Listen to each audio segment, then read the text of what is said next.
பொதுவாக தமிழர் முழுக்க பேசுனா அசோகராஜ் எல்லாரையும் தெரியும். ஒரு 3 முறை வென்றிருக்காரு. நீங்கள் ஒரு புதுமுகம், மக்கள் வரவேற்பு உண்மையிலே எப்படி இருக்கு? புதுமுகம் பழைய முகம் அதுக்கெல்லாம் வேலை இல்லை.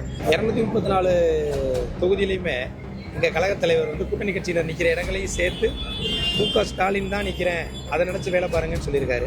அதெல்லாம் தாண்டி ஒவ்வொரு மகளிரும் எவ்வளவு சிரமப்படுறீங்கன்றதை தெரிஞ்சு உதவித்தொகைன்ற பேர்ல இல்லாம இந்தியாவிலேயே முதல் மாநிலமா மகளிர் உரிமை தொகை அப்படின்ற பேர்ல ஒவ்வொருத்தரும் இந்த மகளிர் இந்த தமிழ்நாட்டில் பிறந்த நம்மளுக்கு இந்த அரசாங்கம் நம்மளை பாதுகாக்க வேண்டிய கடமை இருக்குன்றத உணர்த்தி பட்டாவை பத்தி பேசும்போது கிழக்குல இருக்கிற மூர்த்தி அமைச்சர் இங்கேயும் பண்ணி கொடுத்தாருன்னு அது எந்த அளவுக்கு தாக்கத்தை கிழக்கில் இருக்கக்கூடிய மூர்த்தி அமைச்சர் அப்படின்றது நான் எதுக்கு சொன்னேன்னா, உரிமை தொகைன்ற பேர்ல மாசம் 1000 ரூபாய இதுவரைக்கும் வழங்கி வந்துட்டு இப்ப அதையும் உயர்த்தி வர்ற தேர்தலில் வர மே மாசத்துல இருந்து கழக ஆட்சி அமைச்ச பின்னாடி 2000 ரூபாயா உயர்த்தி அறிவிச்சிருக்காங்க.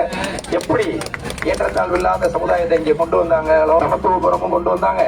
ஒரு கலர் டிவின்றது எல்லார் வீட்லயும் ஒரு 20 வருட காலத்துக்கு முன்னாடி எட்டாக்கணியா இருந்தப்ப கலைஞர் வண்ண தொலைக்காட்சின்றது எல்லார் வீட்டிலையுமே கலைஞர் டிவின்னு ஆரம்பிச்சாங்களோ அதே மாதிரி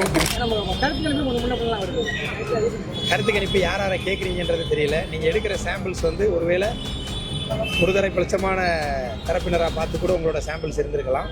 களம் நாங்கள் நேரடியாக பார்க்கும்போது பாலாஜி தான் வருவார் போல தெரியும். ரகு பாலாஜி என்ன இளைஞர்ன்றனால ரொம்ப ஆதரிக்கிறோம். உயர்கல்விக்கு படிக்கிறப்ப அதுல அவங்க சிரமப்படக்கூடாது அப்படின்னு சொல்லிட்டு நான் முதல்வன் திட்டம், தமிழ் புதல்வன் திட்டம், பெண்குழந்தையா இருந்துச்சுன்னா புதுமை பெண் திட்டம், எல்லாத்துக்குமே உதவித்தொகை கொடுத்து எங்கள்கிட்ட உங்களுக்கு என்ன குறைன்னு கேக்குறீங்க.